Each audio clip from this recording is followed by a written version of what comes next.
it's on my flight, so I missed it, but thanks to technology, I was able to get the DVD, so I'm really so we want to thank for coming out.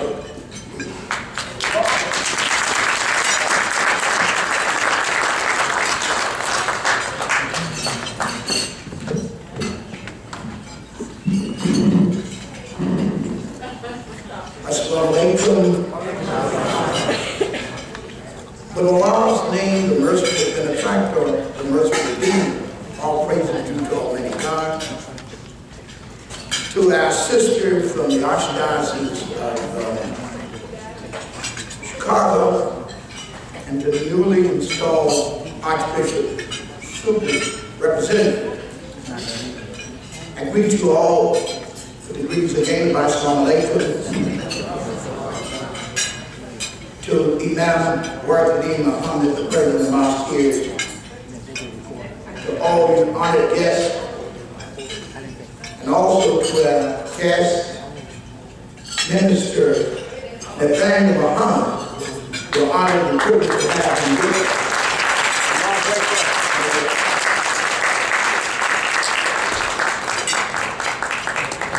Dear beloved people, one thing you don't do is give a preacher a mic and tell him you got 25 minutes. I'm going to hold faithfully to it. My spirit is deeply moved, and I'm going to work to discipline that spirit to address you. I first have to know that 40 years ago, it wouldn't have been possible for a Roman Catholic of any diocese, any Christian, to be on the platform with us, especially at our Savior's Day. That Almighty God in His wisdom has allowed us to be a new people, and by God's permission, I couldn't help but think of the numerous Catholics that have worked in the cause of African American life. And I, prior to getting into my address, I just have to mention that. One of the people that died in the Selma March was Viola Louisa from Detroit, Michigan. We should note in our heart Mother Drexler, who gave her fortune away to establish Xavier University. Wow. I could never think of this if it were not for my leader and teacher, Imam Deen Mohammed. And I thank you. And as one who aspired to be a Catholic priest at one time, I would say to you, Domino's obesity. And the response is, it only stirs you up. I told one of the cardinals, Cardinal Kino, I said, you know, Cardinal, if it were not for the Honorable Elijah Muhammad touching my life in the city of Lynchburg, I'd probably be in your seat. So I would have to know that the former Imam of Lynchburg, Virginia is here. And so my subtitle from Lynchburg to Global Man. That's the subtitle of the Rise of the New People. This is the 40th year anniversary of the work of Imam Deen Mohammed. Within a period where we have been cleaned up for a global role. And I have to note the Holy Father and his Easter washing of the feet of the 12. The current Pope made the most significant move, and I'm so thankful that Imam Muhammad has given us the theological understanding of what the washing of the feet is. The current Pope, Francis, following the tradition of the great Francis of Assisi, washed the feet, the foot of a Muslim young lady who was in prison in Rome. So I think I back over my question, right? A Muslim teenager in prison in Rome. There's definitely a need for the rise of new people, a new understanding of Islam, a new understanding of global religion, and a new understanding. And I could not negate to take note of the time that we're living in, when we're being bombarded with images of people beheading Christians. Right. Yes.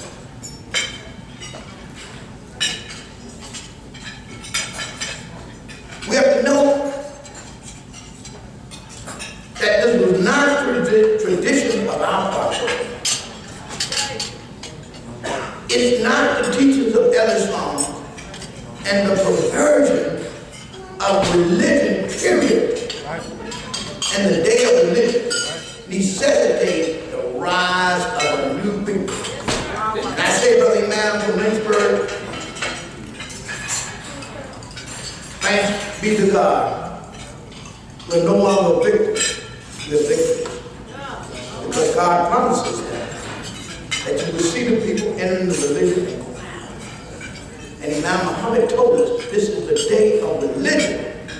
This is the day of Islam, the day of religion, the day of the death that every human being has to pay. Every human being has a responsibility, a sacred responsibility to the Creator. And you and I, the ex-slaves, have a most sacred responsibility. Why is there a rise of a new people? We should first ask the question that the great scholar Taylor Branch raised or pointed out when he said in the room with President William Jefferson Clinton. Just another big problem we have lost is respect for sacred things. We call the President Bill Clinton. We call a leader like Imam wow. Some of them call him now, wow. Sacred things demand sacred respect. That's right. Not in personality, but in office.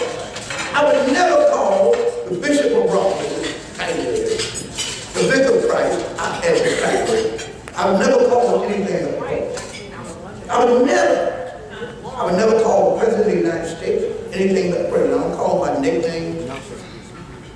Sacred life connection.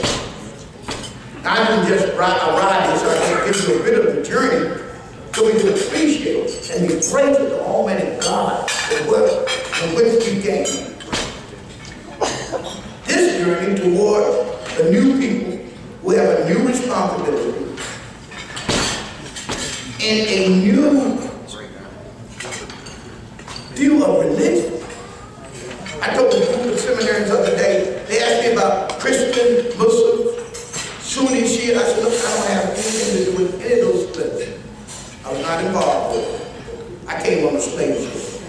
I didn't even have free agency. Almighty God found us one.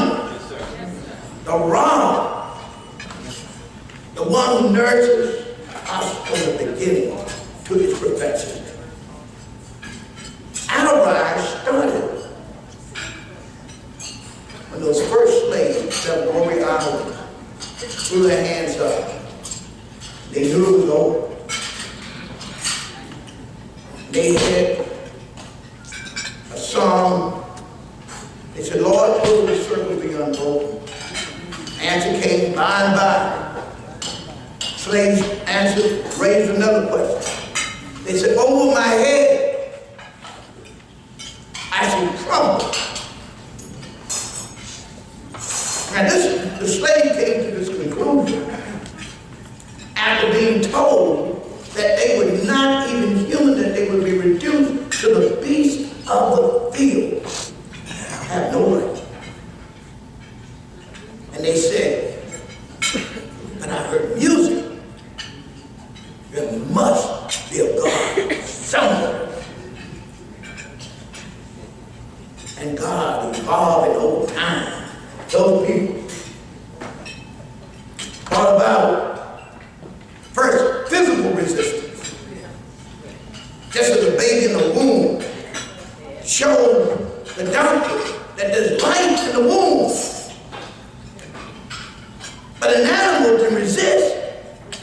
was not what God wanted. And out of Frederick Douglass, I have to tell you the truth. He was a Muslim. Unfortunately, they bring Christians to America.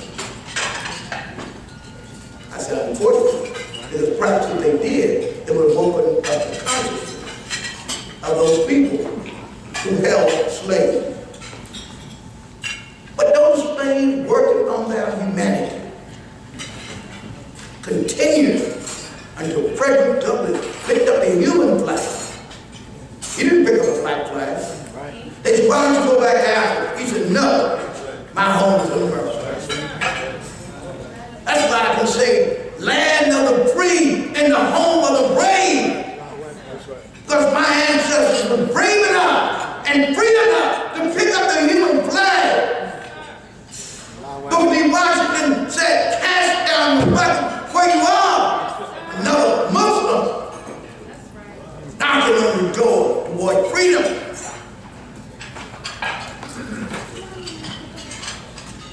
Somebody, as this turn, as this newborn being would come into existence, had to turn our direction in a new direction. And out Noble Drew Ali. Noble Drew Ali said, you're Muslim, you're Moors, connecting us back to the Moors. Why did he connect us to another country? Because he wanted to connect us to the Moors where Christians, where Muslims, and Jews prospered. So somebody tell Alfred, who's supposed to have a PhD, who's stuck on student, who's supposed to be the Khalifa, that he's a damn fool. You telling that somebody from Lynchburg, Virginia told you that. I'm telling you, thank the Almighty God that you don't have the FOI. But thank God we have the American Army.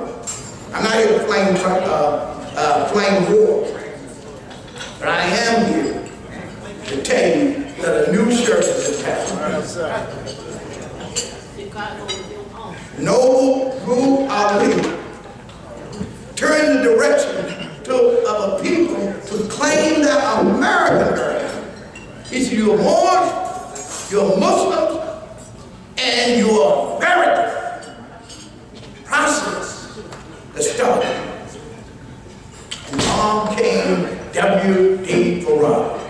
I came to North America by myself. My uncle does not know his name. And as he walked through the dark streets of Detroit, I mean dark, mentally dark. People have been brought up from Georgia, brought up from Mississippi, the worst treatment known to man. Said he would dwell in the earth for 3.5 days. But he touched somebody.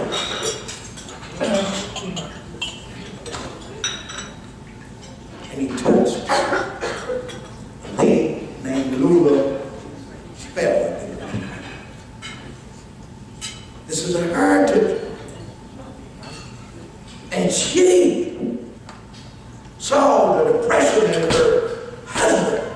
Unlike some of our sisters today who ready to kick their husband in behind. Sister Clara in a spirit said, there's a man in town taking names.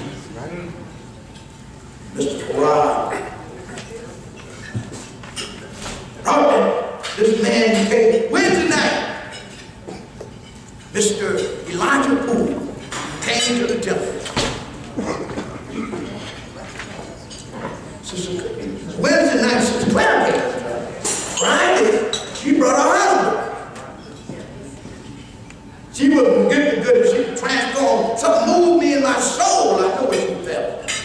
Freedom had come to her soul.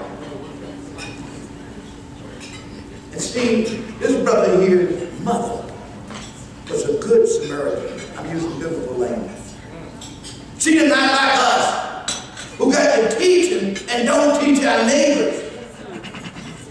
She was not like some of us who walk by Ray and Keisha and laugh at her and make fun of her.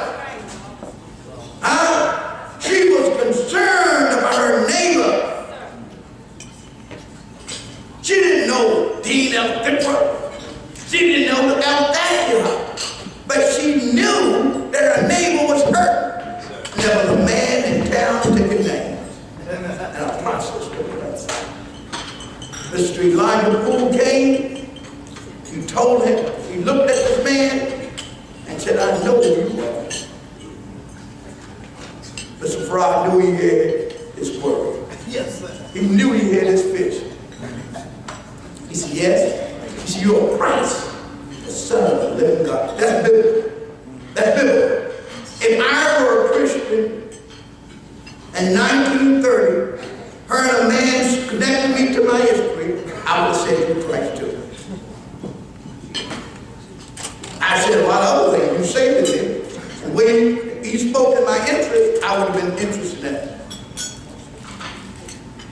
And so, the Honorable Elijah Muhammad picked up the process, picked up the challenge, and became Elijah Muhammad and taught Islam. I'm honored and privileged to have had Brother Minister Nathaniel Muhammad say on our program, he said, Dad taught Islam. And he cleaned us up. He said to us, I'm pulling you out of the fire. I'm not teaching you Islam. I'm setting you up for the next one. And what a setup it was. You know, they say, the gangsters know, my brother was a gangster, so Lily now knew him from unfortunate circumstances. But the gangster set you up, he's going to be the guy to rob you. But he put the conditions where you will be robbed. But Allah Muhammad set conditions where Islam could talk. That's right. We should never forget that.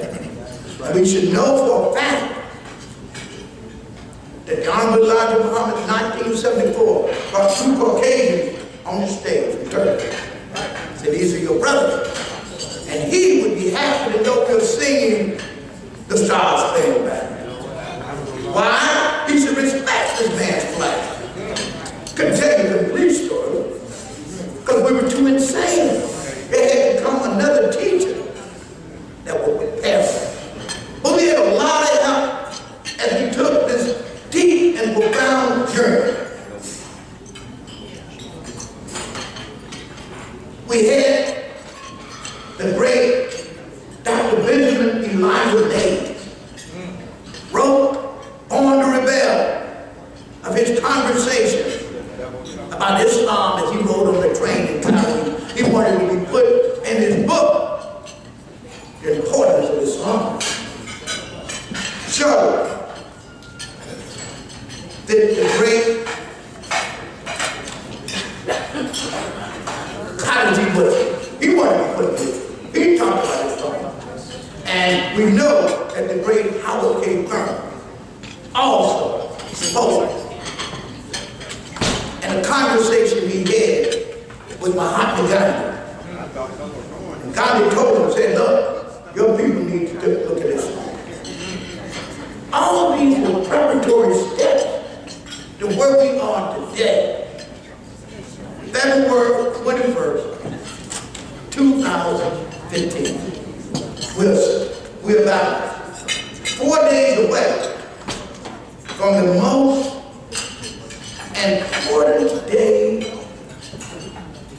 in the history of America. Why I said the 25th? For the 25th was a completion. Dr. Muhammad passed. He had completed his job. Every Negro, colored person was saying, Black, I'm proud, but dead is a doormat. And Imam Mohammed came and said, the dead must rise. I was astounded.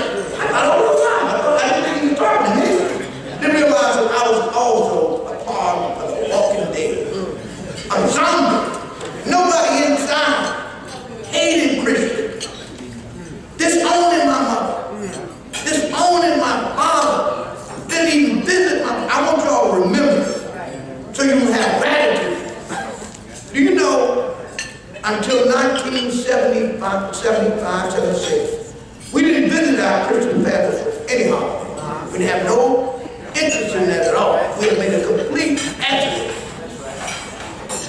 And Imam Mohammed founded, but I don't care what others say, founded the interfaith movement in America. Started the dialogue process. Brought Rabbi Joshua Haberman to the mosque. That's right.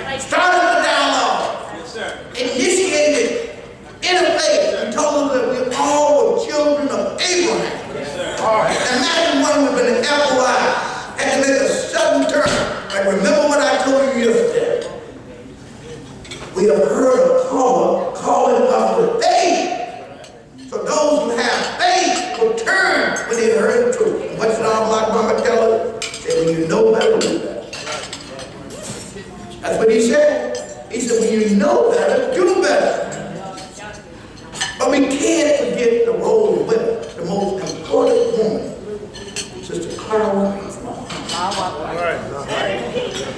Right. Yeah, Clarity that raised her son. Some of you may not know this. Imam Mohammed was the most obedient son of Sister Clara and the Honorable Imam. I got this from family members. Obedient. Don't let the lions and the thieves and the criminals who want to steal your birthright tell you that Imam Mohammed hated his father. He loved his father. And as a minister of his father, he taught the truth of his father, which was the uplift of our people. That's the essence of the Honorable Muhammad. Forget all of Yahoo's history. Forget all the moon being split on the earth. When it all boiled down to it, it was do for self, be yourself. Who is your own self? Righteous Muslim. Mr. Abel Backer, are you listening in the cave of the American drones following you?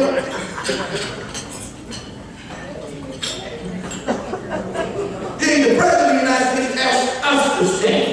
I'm asking the men in this community to take to the streets of America and teach the American people what Islam is. We can have a Johnny come late, a fly by night, or a dilly by day and tell us what Islam is. We should march the streets of Chicago with a picture of Imam Muhammad and John Paul, who both called for dialogue.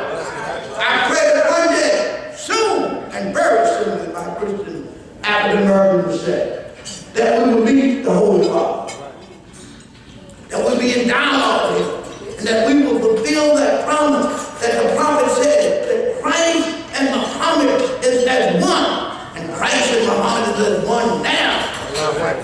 Our hearts are being drawn together. A new people is born in America, a people that will offer America freedom, justice, and equality. A people that will offer America a new vision.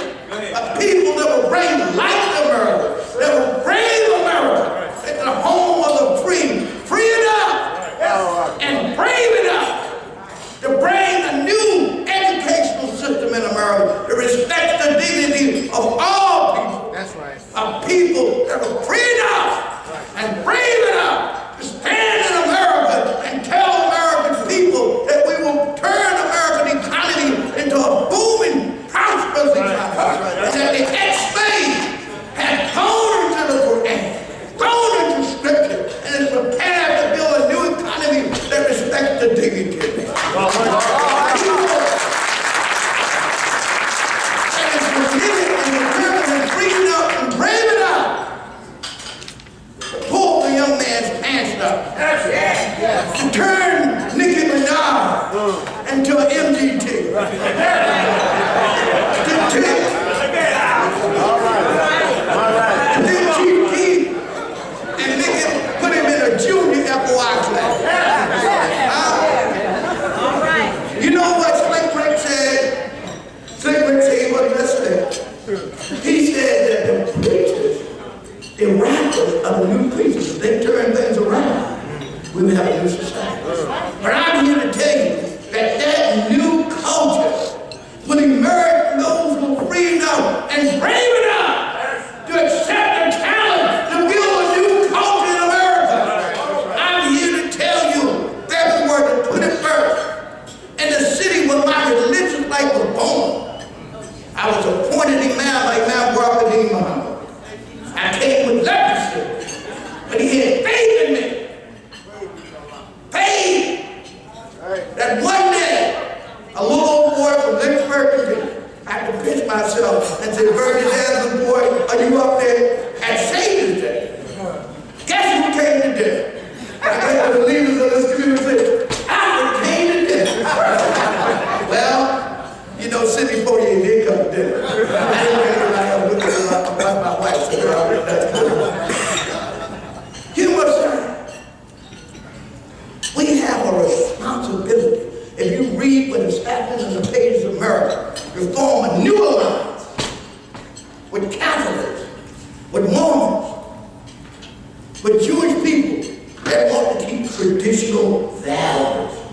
There's a new coalition being formed. A new majority. Not Jerry Falwell's majority of Lynchburg. That was a minority. That was a manipulation. That was a pandering. That was a suppression of human value. That was pitting people against each other. But that new governmental order that will come about from this new people and let the world know that Almighty God has new mission, a new state, a new reformation, a new reformulation that will bring about a new world order. And I said to the American policymakers, come to the slave quarter. I'm going to present an editorial to the New York Times. You want to know new foreign policy? You want to have a foreign policy to bring peace in the Middle East? Here's a peacemaker right here. He's making peace with this community. He has the spirit, the will, just like his boy. That's why I'm supporting him. That's why he's my leader. That's why before I speak, I ask you, what are your concerns? There's a God who blessed him with a vision, blessed him with a perception that I don't have. Now you give me what you say, I can tell it. I've been a preacher in several traditions. But you need direction. You need a spirit. And God has blessed us with this spirit. Peace be on you. I love you. I honor you. I'm privileged to even stand before you. May God's mercy, may his peace, may his blessings, may his love, his understanding bless the community Imam W.D. Muhammad, and make us all many Imam W.D. Muhammad in our homes, in our neighborhoods, in our nation, and in the world.